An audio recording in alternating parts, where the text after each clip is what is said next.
తన తల రాతను తనే రాయగల అవకాశాన్నే వదులుకొని తనలో భీతిని తన అవినీతిని తన ప్రతినిధులుగా ఎన్నుకొని ప్రజాస్వామ్యమని తలచే జాతిని ప్రశ్నించడమే మానుకొని కళ్ళు ఉన్న ఈ కబోది జాతిని నడిపిస్తుందట ఆవేశం. ఆ హక్కేదో తనకే ఉందని శాసిస్తుందట అధికారం.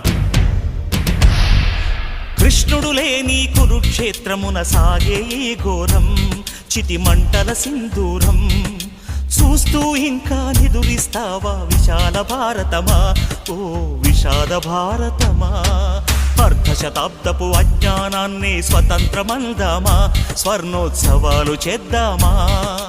ఆత్మ వినాశపు అరాజకాన్ని స్వరాజ్యమందామా, దానికి సలాము చేద్దామా. శాంతి కపోతపు పుట్టుక తెంచి తెచ్చిన బహుమానం.